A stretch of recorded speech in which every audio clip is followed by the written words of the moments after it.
A few months back, I purchased a home. It was enormous. I mean enormous. A spiritual forerunner of the McMansion of today, and absurdly inexpensive. The best thing is that I could rent out the master suite and mother-in-law apartment, which includes a sauna and a balcony, to earn some extra cash. I adore it. A tribe of raccoons lives in the balcony turret. The electrical plugs are shaky, and the master bathtub leaks. The kitchen floor, however, is the main issue. The floorboards are oak. The realtor claims that it was laid in 1939, 2 years after the house's construction. She repeated that small statistic multiple times, but I'm not sure what the floor was composed of before then or why it mattered. The previous occupant began replacing it but evidently gave up in the middle, with devastating outcomes. They attempted to put everything back together. Layers of dust, spilled spices, and dog hair are trapped by the dozens of haphazardly put coatings of lacquer and varnish that pool unevenly on the boards. Commonplace domesticity specimens stuck in amber like insects. It smelt strange and looked terrible, almost like a frozen sea because of the lacquer's irregular waves. Particularly on warm days, it's a little sweet, a little rotten, and a touch moldy. I therefore made the decision that my first home renovation project would be to replace the kitchen floor. Last Saturday, I started at 7 and tore up the floor. It became evident that I had 2 kitchens by 8 o'clock. Yes, exactly. There was another chamber beneath the terribly mishandled flooring. It had a wood floor of its own and was shallow, perhaps 7 feet deep. Some areas of the boards were damp and splintered, while others were thriving with mold. I caught a glimpse of a tiled counter, an antique oven, and a tiny table with chairs around it. For the last, ridiculous touch, chintzy wallpaper was used. To be honest, I was ecstatic. There was a whole secret room in my blasted house. It fulfilled a childhood fantasy, and after dragging my ladder inside, I cautiously lowered it into the second kitchen. It sank unpleasantly and then settled after hitting one of the moldy patches. I stepped in the rotten mush by accident as I quickly descended. I grimaced when I scuffed my shoe on a dry area of the floor and started looking about. The whole length of the home was taken up by the chamber. With a sofa, end table, and a small rug, the kitchenette blended into the living room. On top of that were 4 rusting bed frames with mattresses in various deteriorations. Around the mattresses, the floor was spongy and black with decay.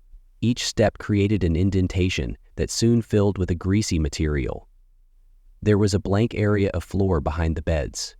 Hard-packed soil soon replaced the planks. I was unable to determine if they had been buried or whether it had never been completed. A bookshelf stood against the wall at the extreme rear of the room. I walked eagerly over. Books, reading, and antiques are all things I adore. Perhaps all 3 would converge here. However, no, there was only one title on the shelf, which greatly disappointed me. Wide, rectangular, and thin. It is undoubtedly a picture book. Curiously, I grabbed it up. With the unimpressive glossiness I associate with elementary school libraries, it appeared nearly brand new. There were 4 hazy, kid-like shapes on the gray dust cover. Each figure wielded long sticks and had wide eyes. The artwork was a strangely endearing hybrid of Lane Smith and Quentin Blake. The throb of excitement returned. The throb of excitement returned. Perhaps this was a gruesome children's tale, or at the very least, a Roald Dahl-style performance. I opened it, and the spine creaked. It was deserted. There are no visible words or illustrations. My flashlight beam was softly mirrored by blank black pages. I turned to the rear. 2 lines in neon green ink on dark paper appeared on the very last page. The people who come after you are the people who come after you. I flipped to the next page, mildly amused. 3 Instax photos were nestled between the end paper and that mysterious little couplet. Instax minis are essentially Fujifilm's response to Polaroid cameras, in case you were unaware. I adore the heck out of mine for some reason. I think I've spent more money on cinema than coffee since Christmas. In the first picture, a happy man with his arms wrapped around his children was standing on my front porch. I recognized everything. So it had to be the family who had lived in the house before me. My huge flower basket hung from the front beam, and familiar climbing roses snaked up the columns. On paper, the family's happiness was contagious. I smiled at it. The children were together in the following picture. With her father's apple cheeks and guileless smile, the girl looked a little older. The boy appeared shy, almost afraid. I felt something when I was around him. Being nervous in front of a camera is something I understand. Although I enjoy shooting photos, I detest being in them. I put it away and looked at the final picture. I gasped. I was the one. I'm just grimacing, but I'm trying to grin. I was standing beneath the basket of flowers.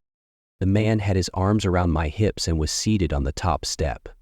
The young girl stood aside, her eyes rolling in a really amazing way that would never move. There was a quiet pitter-patter behind me.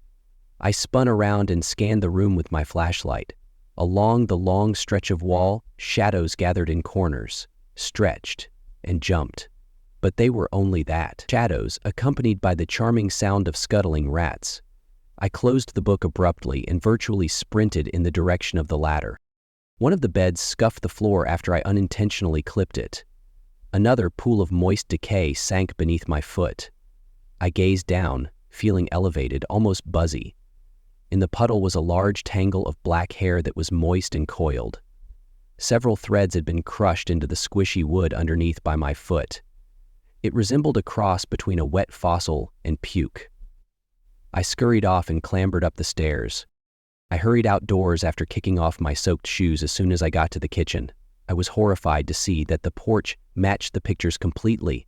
Flower baskets, climbing roses, and cheesy little accent pieces. I owned them all. I can still clearly recall posting them all. How, then, did they appear in the other family's photos? I don't have a boyfriend, I'm not married, and I definitely don't have any children. What on earth was this, then? A joke that someone thought of? I put the book on the porch after shuddering. I carefully turned through it, looking for any words, drawings, pictures, or anything else I could have missed. I noticed something odd toward the conclusion. It had moved to the second-to-last page, with the introductory phrase, "The people who come after you are the people who come after you." The final page now included a watercolor illustration of an itchy, scratchy kind. It displayed a bookcase partially concealed by a layer of paint in front of a locked door. The lines, "The people who come after you dance and sing in hidden rooms," were written beneath the image. I took a few steps back and slammed the book shut. I then called my sister Mariah and asked her directly if I had a spouse or children. In essence, her response was "Lawwoot." Before asking if I had been drinking, she inquired if I was kidding. I relaxed a little. Mariah, who is genuinely my best friend, is always around my house. I can trust her if she says I'm a childless, single mountain dweller. It was easier than it seems for a ditz like me to forget the punchline, so I pretended it was a joke and invited her to come over for lunch so she could check out my hidden room. The next day, I invited my best friends to come over for lunch so she could check out my hidden room. Naturally excited, she consented to stop over with a pizza at midday. I divided my focus between the picture book and the pictures while I waited on my porch. I was too scared to return home by myself. Mariah arrived to the pizza parlor at 1:15 and grumbled about the crowd. "What are you looking at?" she inquired, placing the meal on the doorstep. After a moment of hesitation, I showed her the book. "Awesome," she remarked. I have no idea who they are. All of this was in the room beneath the kitchen. She seemed to think I was making a practical joke based on her expression. "Are all of them lurking in your home? Will your new family be a surprise to me?" I guided her to the room below ground. Her laughter soon turned to anxiety. "Are you not going to kill me or anything?" She scooped up a plush turtle from the end table. After shaking it, she threw it upon the couch. "Why does the floor feel so soft? Did something flood down here?" All of a sudden, the room was filled with muffled music. It had a strange, deep, almost watery tone.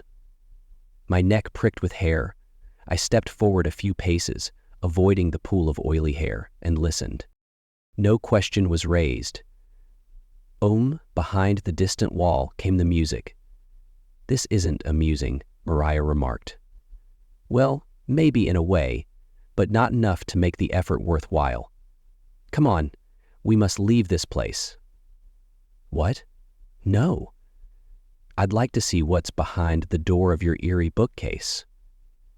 She walked confidently ahead and let out a cry as she slid and fell to the ground. She pressed her palm into her damp hair. Long strands hung from her fingers as she pulled it up, her eyes wide with horror as the music got louder and louder. I resisted the temptation to scream and pulled her up and to the ladder. Mariah retched as the hairs slipped from her fingers and into the sink while she wiped her hands frantically. The music had stopped by the time she was done, she declared. "I have to take pictures of this shit." She quickly took out her phone and opened the camera app. The phone cameras had other ideas, but we both had first-hand sight of the secret room. I snatched up my Instax camera as I hurried upstairs. I took a few quick pictures. Each one revealed the kitchen as it actually was, torn apart to disclose a subterranean living space.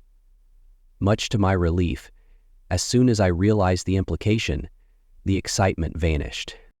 I grabbed the pizza off the porch before Mariah and I hurried off. I did make a police call. The fact that there is music suggests that there is a resident there. In retrospect, I'm also afraid of the hair loss and puddles of grease. The dispatcher anticipated a 6-hour call-out time because it's not an emergency.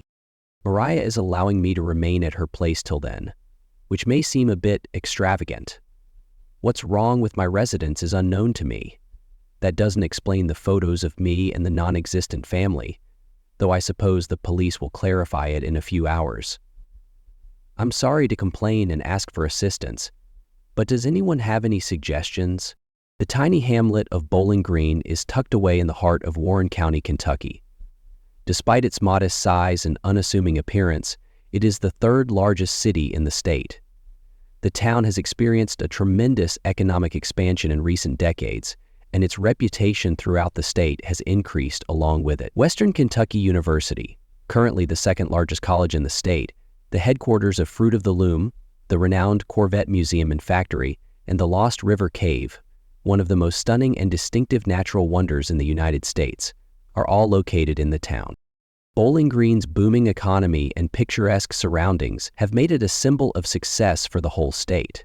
But not so long ago, Bowling Green was a very different place. When the town was first getting established in 1948, a brand new union underwear factory opened, giving the local economy a much-needed boost. Being a well-known doctor in the community allowed Dr. Charles Martin and his wife Martha to live a somewhat opulent lifestyle. They raised their son Stonewall Martin in an opulent yet commanding mansion across the street from Fairview Cemetery on the outskirts of downtown Bowling Green. The family purchased the mansion in 1918, and the locals at the time regarded it as a landmark. The Martins would reside there for 30 years. The Martins were well known in the neighborhood for hosting lavish parties in their house, and it's possible that they attempted to pair their son with a potential spouse on multiple occasions. Their efforts became ineffective as Stonewall became older and older, and at the age of 52, he would find himself a bachelor. The birth date of Harry Edward Kilgore was February 28, 1923. He was from Glasgow, Kentucky, and, like the Martins, the Kilgores were well known there since Harry's grandpa was the owner of the local newspaper.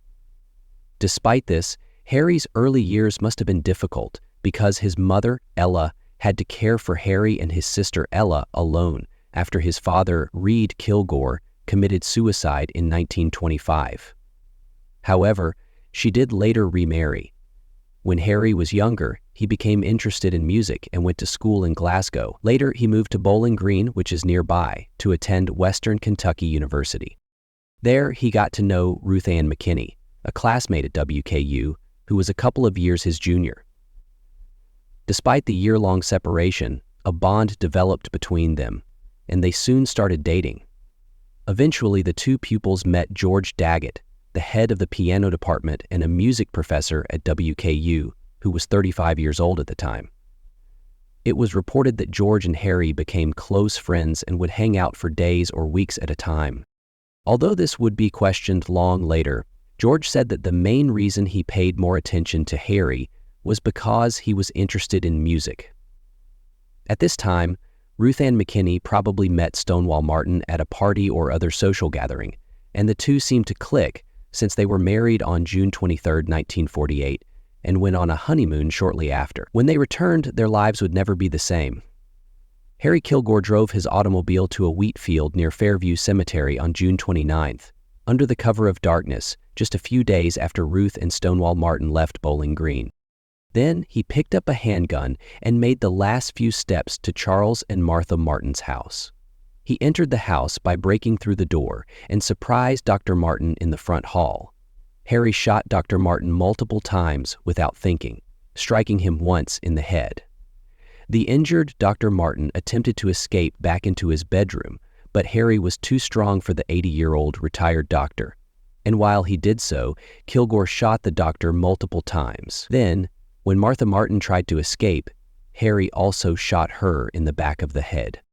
Harry spent a significant amount of time inside the Martin residence following the murders, according to police evidence and his own testimony. He is accused of torturing the Martins even after they passed away by shooting them both many times and mistreating their corpses with a torch. Harry exited Bowling Green and drove back to Glasgow after robbing the Martins of some personal belongings. He later informed police that he threw the revolver into the Barron River. There, he took sanctuary with his mother Ella, where he would eventually be apprehended by law enforcement. 2 employees who were supposed to be on the site that morning discovered the bodies of Dr. Martin and his wife at around 7 in the morning. Police had a lead on the case shortly after they were dispatched to the area. Police traveled to Glasgow to speak with Harry after receiving a tip. They discovered him parked directly in front of his mother's home. Harry complied with the police's request to return to Bowling Green. Several of the Martins' possessions, including Martha's pocketbook, a broken glass flashlight, and shell casings for .32 caliber ammunition, were discovered during the search of Harry's vehicle. During the trial, these were later used to link Harry to the killings. Harry did not identify or specify any other accomplices in his initial confession, in which he accepted full responsibility for the killings. He said that he had slain Stonewall's parents in retaliation for the Martin's son, Stonewall, luring his girlfriend Ruth Ann away from him. Harry's sanity was repeatedly questioned from the beginning of the case, and he has made multiple changes to his story after making his initial confession. Kilgore entered a guilty plea to 2 murder charges and was given a life sentence for each of them after being found to be sane enough to stand trial.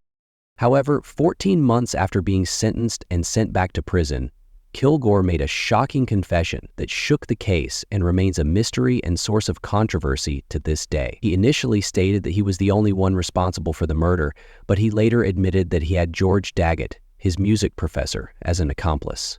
Harry said that he and George Daggett, along with Harry's lover Ruth Ann, devised a scheme to entice Stonewall Martin and use him to take his parents' enormous inheritance. In order for Stonewall to gain his parents' wealth, George and Harry were to kill both of them before Ruth Ann married Stonewall. Ruth Ann was to inherit the entire estate when Stonewall was killed. After that, the 3 of them were to split the money and spend the rest of their lives in luxury together. Harry's mental state caused his testimony to be closely examined. Others questioned whether Harry was telling the truth after researchers noticed his wickedness and willingness to kill. Nevertheless, George Daggett was charged with complicity and extortion based on Harry's testimony. George, for his part, vehemently refuted the accusations and offered a chronology of what transpired on the evening of June 29. According to George, Harry asked the professor to accompany him to the university after arriving at his flat, very distraught. When they noticed that the music building was occupied, the two decided to leave. After a while of walking around town, George went back to his apartment and said farewell to Harry at approximately midnight. During his tenure at WKU, George would even attest to Harry's mental instability, which included delusions and threats to murder members of his own family. However, a number of significant elements and pieces of evidence would call into question Daggett's innocence. Most damningly, Harry stated in his testimony that George Daggett's old roommate had taken the handgun used in the killings. 4 months after George had left the house and perhaps 6 months before the murder, the gun was taken. Although George maintained that he was only assisting Harry in pursuing his developing musical interests, friends and classmates revealed that George and Harry had spent a lot of time together in the months preceding the murders. As his trial got underway, George Daggett would step down from his role at WKU. A jury of his peers would subsequently find George guilty and condemn him to 11 years in prison. Yet, a lack of evidence would later reverse his conviction, and another trial would go similarly, with George's accusations ultimately being dropped. Despite the lack of sufficient proof, the prosecuting attorney in the trial maintained that George was the mastermind behind the killings and played a role in Harry's demise. Following the trial, George left Kentucky and relocated to Detroit. He reportedly got work as a piano musician and lived there for the remainder of his life until passing away from a heart attack in 1963, albeit the exact cause of his passing is still unknown. A formal link to the killings was never established, and Ruth Ann herself was never the subject of an investigation. Ruth Ann and Ella Kilgore lived peacefully for the remainder of their lives, despite the suspicions of certain case participants that they were complicit in the killings and the conspiracy. However, tragedy would still befall the rest of the Martin family when Stonewall passed away in 1957, 9 years later. Ruth Ann McKinney ultimately inherited the Martin family money, which, according to people familiar with the case, Ruth Ann was eager to acquire, whether this was the result of a scheme or a tragic accident. She allegedly harassed tellers and bankers for her late husband's money by going to the Martins' bank every day for weeks. That same year, Harry was coincidentally eligible for parole, but the parole board rejected his request. In the years that followed, Harry's sanity was called into question a number of times more, but each time he was found to be mentally sane and to have understood the difference between right and wrong. He eventually received an early release on parole after serving almost 16 years of his life sentence. Ruth Ann was waiting for him when he finally exited the jail after all those years. Harry and Ruth Ann departed Bowling Green as part of his parole deal and relocated to Fort Pierce, Florida, where they remained together until his death in 1981 after he was hit by a passing car while out on a bike ride. Harry left behind a mystery with more questions than answers when he died on the street and was buried in Florida. Many reporters and journalists from nearby towns traveled to Bowling Green to cover the killings and trial because they were a major news item there. The Kentucky History Museum on WKU's campus has documentation pertaining to the killings and both trials, and there are still unanswered questions about the case. The town of Bowling Green has recovered from the killings and is now a representation of Kentucky's resurgent economy.